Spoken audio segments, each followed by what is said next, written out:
पाठ 1 भाषा, बोली, लिपि और व्याकरण। Language, dialect, script and grammar. मैंने नई साइकिल खरीदी। अरे वाह! कल मेरा जन्मदिन है, मैं जरूर आऊंगी। मनुष्य समाज में रहता है। वह एक सामाजिक प्राणी है। वह अपने परिवार, पड़ोस, रिश्तेदारों आदि के संपर्क में रहता है। वह अपने मन के भाव तथा विचार दूसरों को बताता है तथा उनके मन के भाव तथा विचार सुनता है। अपनी बात कहने के लिए वह भाषा का प्रयोग करता है। भाषा के अभाव में कोई बात कहना या सुनना संभव नहीं हो पाता।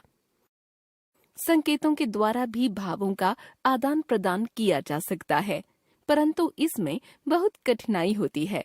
संकेतों द्वारा हर बार किसी बात का पूर्ण तथा स्पष्ट अर्थ प्रकट करना संभव नहीं हो पाता। भाषा शब्द संस्कृत की भाष धातु से बना है, जिसका अर्थ है वाणी। पशु पक्षी अपनी अपनी आवाजों में एक दूसरे तक अपने भाव पहुंचाते हैं, परंतु उसे भाषा नहीं कहा जा सकता। मुख से केवल ध्वनियां यानी आवाज निकालना भाषा नहीं है। बच्चा जब छोटा होता है तब वह अपने मुख से कुछ ध्वनियां निकालकर अपनी बात समझाना चाहता है, परंतु वह भाषा नहीं होती। धीरे धीरे वह अपनी माँ और परिवार से सार्थक ध्वनियां बोलना सीखता है, फिर छोटे छोटे वाक्य बनाता है। इस प्रकार वह भाषा सीखता है। भाषा सार्थक ध्वनियों के मेल से बनती है। इसमें ध्वनियों के लिए प्रतीक चिन्ह होते हैं।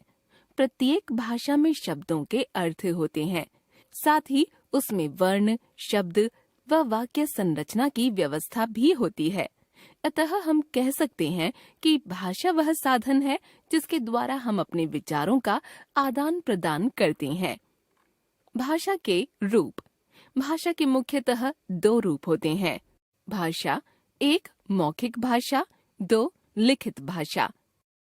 बच्चों, आपकी अर्धवार्षिक परीक्षाएं शुरू होने वाली हैं। कब से मैम? शनिवार से। मौखिक भाषा। पहले चित्र में अध्यापिका तथा छात्रों ने एक दूसरे को अपनी बात बोलकर बताई तथा सुनकर समझी। यह भाषा का मौखिक रूप कहलाता है। इसमें एक व्यक्ति बोलकर अपनी बात कहता है तथा दूसरे सुनकर उसकी बात समझते हैं।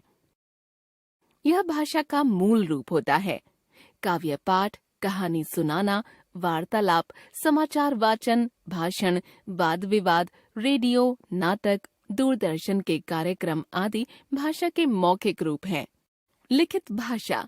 दूसरे चित्र में नोटिस बोर्ड पर लिखी सूचना को छात्र पढ़कर समझ रहा है। यह भाषा का लिखित रूप है। इसमें लिखकर अपने विचार प्रकट किए जाते हैं तथा दूसरे पढ़कर बात समझते हैं। पत्र, समाचार पत्र, लेख, पत्रिकाएं, संस्मरण, ईमेल, कहानी, एसएमएस आदि भाषा के लिखित रूप हैं। मातृभाषा। वह प्रथम भाषा जिसे बालक अपनी माँ तथा परिवार से सीखता है, उसे मातृभाषा कहते हैं। यदि घर में पंजाबी भाषा बोली जाती है तो बालक की मातृभाषा पंजाबी होगी। यदि परिवार द्वारा कश्मीरी बोली जाती है तो बालक की मातृभाषा भी कश्मीरी होगी। राष्ट्रभाषा। वह भाषा जिसका प्रयोग एक देश के अधिकांश निवासियों द्वारा किया जाता है, राष्ट्रभाषा कहलाती है। भारत में हिंदी का प्रयोग लगभग 70% निवासियों द्वारा किसी न किसी रूप में किया जाता है। अतः हिंदी को हमारी राष्ट्रभाषा माना जा सकता है। प्रत्येक देश की अपनी अपनी राष्ट्रभाषा होती है, जैसे जापान जापानी, चीन चीनी, फ्रांस फ्रांसीसी, ब्रिटेन अंग्रेजी, स्पेन स्पेनिश आदि। राजभाषा। वह भाषा जिसका प्रयोग देश के सरकारी कार्यालयों में कामकाज के लिए किया जाता है, वह राजभाषा कहलाती है। राष्ट्रभाषा तथा राजभाषा में अंतर है, इसे एक न समझें। भारत में कार्यालयी कामकाज के लिए हिंदी तथा अंग्रेजी दोनों भाषाओं का प्रयोग किया जाता है। 14 सितंबर 1949 को संविधान के अनुच्छेद 343 के अनुसार हिंदी को भारत की राजभाषा घोषित किया गया। इसलिए प्रतिवर्ष इस दिन हिंदी दिवस मनाया जाता है। संपर्क भाषा, जिस भाषा का प्रयोग देश के निवासी आपस में संपर्क करने के लिए करते हैं, संपर्क भाषा कहलाती है। भारत की संपर्क भाषा हिंदी तथा विश्व की संपर्क भाषा अंग्रेजी है। मानक भाषा, जब भाषा विकास प्रक्रिया से गुजरती है तब उसकी एक रूपता को बनाए रखना कठिन होता है। हिंदी भाषा का क्षेत्र बहुत व्यापक है, इसलिए इस पर बोलियों तथा उपभाषाओं का प्रभाव पड़ता रहता है। ऐसी स्थिति में वर्णों व शब्दों के एक से अधिक रूप प्रचलित हो जाते हैं। कौन सा रूप शुद्ध तथा मानक है, यह जानने में कठिनाई का अनुभव होता है। इस कारण से भाषा के जिस रूप को विद्वानों द्वारा स्वीकृत तथा शिक्षित जनों द्वारा प्रयुक्त किया जाता है, वह भाषा का मानक रूप कहलाता है। उदाहरण: अमानक रूप, मानक रूप।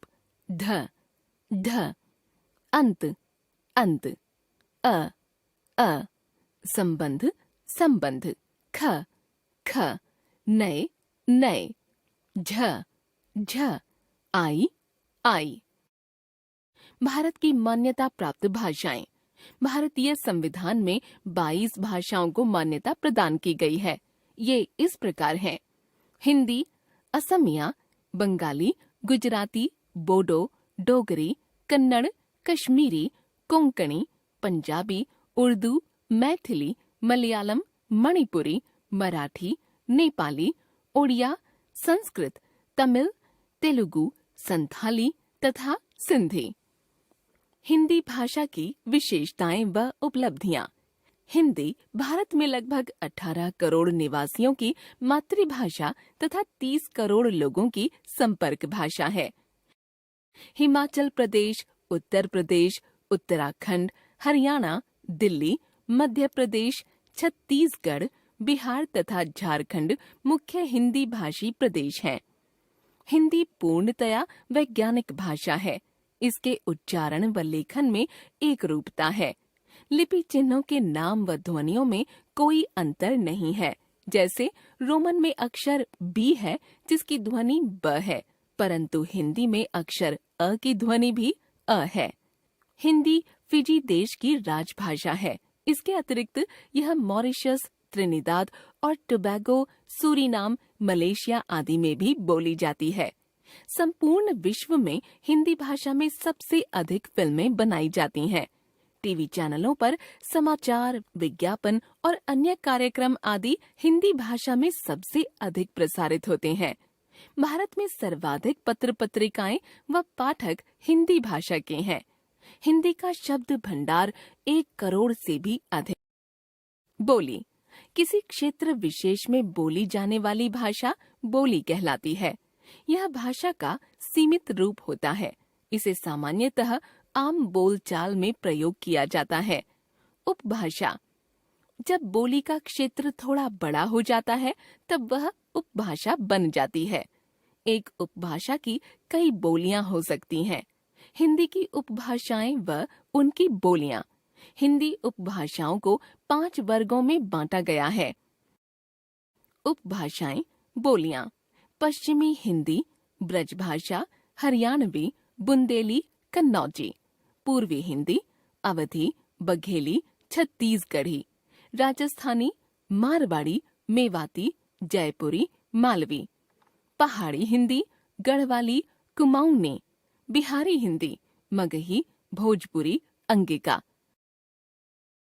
लिपि, प्रत्येक भाषा को लिखने के लिए कुछ चिन्ह निर्धारित किए जाते हैं। लिखित भाषा में इन्हीं चिन्हों की सहायता ली जाती है, जिसे लिपि कहते हैं। उच्चरित ध्वनियों को लिखने की विधि लिपि कहलाती है। प्रत्येक भाषा की अपनी लिपि होती है। हिंदी भाषा की लिपि देवनागरी है।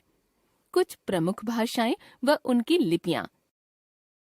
भाषा, लिपि: संस्कृत, मराठी, कश्मीरी, कोंकणी, नेपाली, संथाली। देवनागरी। मंदारिन, चीनी, चित्रलिपि। पंजाबी, गुरुमुखी। अंग्रेजी, जर्मन, फ्रांसीसी, रोमन। बंगाली, बांग्ला। रूसी, बुल्गेरियन, रूसी। अरबी, फारसी, उर्दू। फारसी, मलयालम मलयाली। देवनागरी लिपि के गुण। एक ध्वनि के लिए एक संकेत चिन्ह निर्धारित किया गया है। इसके वर्ण जैसे बोले जाते हैं वैसे ही लिखे जाते हैं तथा जैसे लिखे जाते हैं वैसे ही बोले भी जाते हैं। यह रोमन लिपि की अवैज्ञानिक व्यवस्था कैपिटल और स्मॉल लेटर से मुक्त है। इसका अक्षर क्रम सर्वोत्तम है।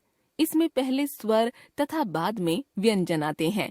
मात्राओं की संख्या के आधार पर छंदों का वर्गीकरण किया गया है। यह किसी भी अन्य लिपि की तुलना में अधिक वैज्ञानिक तथा व्यवस्थित लिपि है। साहित्य। भाषा के संचित ज्ञान रूपी कोश को साहित्य कहते हैं। साहित्य दो प्रकार का होता है। साहित्य, एक गद्य साहित्य, दो पद्य साहित्य।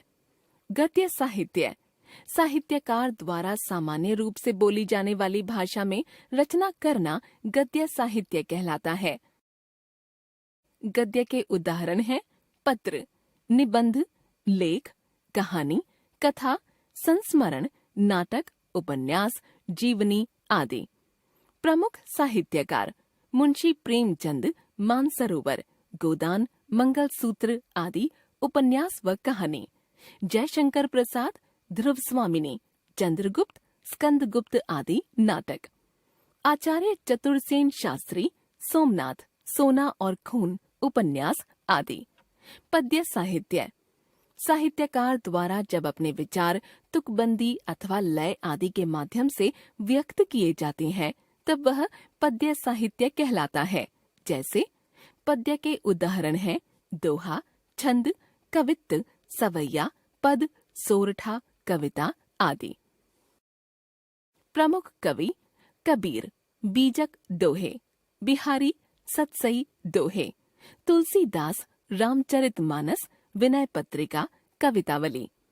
जयशंकर प्रसाद, प्रयाण गीत, कामायनी, हरिवंश राय बच्चन, मधुशाला।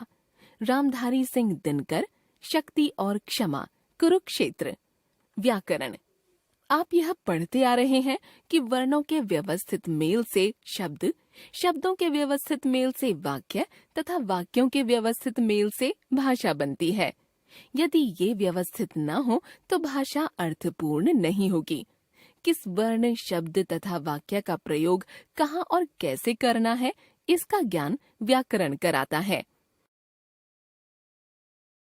व्याकरण वह शास्त्र है जो भाषा के नियम निर्धारित कर उसके शुद्ध रूप व प्रयोग का ज्ञान कराता है। व्याकरण 1. वर्ण विचार, 2.